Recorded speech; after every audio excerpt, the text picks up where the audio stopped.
disagree with the Prime Cabinet Secretary.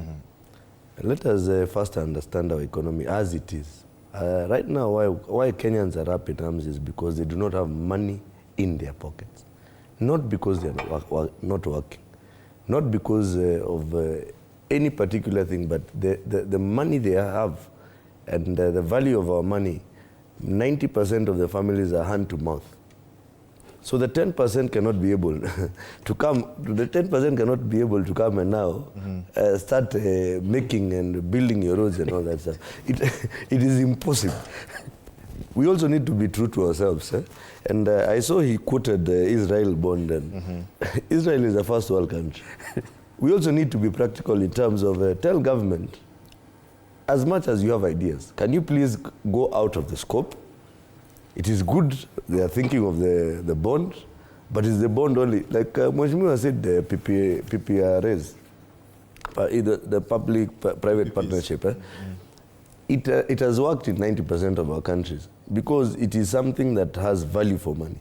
How many Kenyans, even abroad, even the ones living in America, have a white-collar job? We are talking about truckers. We're talking about caregivers. Where do you expect to get that kind of money? Even the 250 billion is, in a nutshell, what you see directly. What comes through there are very many ways of getting money into this country. Not necessarily money laundering, but there are funny things that I see even in Nairobi, where money is sent without government even understanding. So it's not taxable money.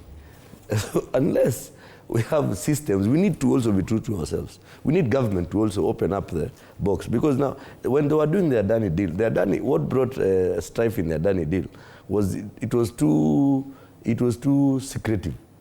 What needs to be done is we have floated bonds.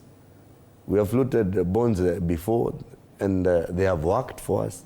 Some almost finished our country.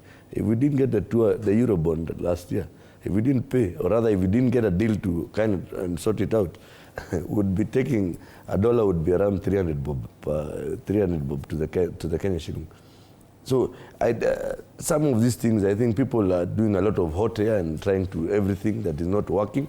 We need people also who are innovative, because again, we have a market that has not been tapped by our government. There's something called cryptocurrency. I'm not seeing government do anything on that. And from my understanding, there are a lot of resources on that line. People are also making crazy money through that line, but it is unregulated in our country. So I do not see, I've not even seen an office or a business that you can pay using crypto. But worldwide, it is acceptable. Worldwide, it is funding actually projects even in places like America. So I think it is more of too speculative, it is a funny way of thinking. So you're about to say wishful thinking. Not even wishful. It is those ones it should not even come to the mouth from Prime Cabinet Secretary. We need tangible solutions with people. We have so many technocrats in government. I do not understand how we do not get people sitting down and trying to calculate and doing what is supposed. Why do we even have advisors for the president? So in your opinion, should Adani come back?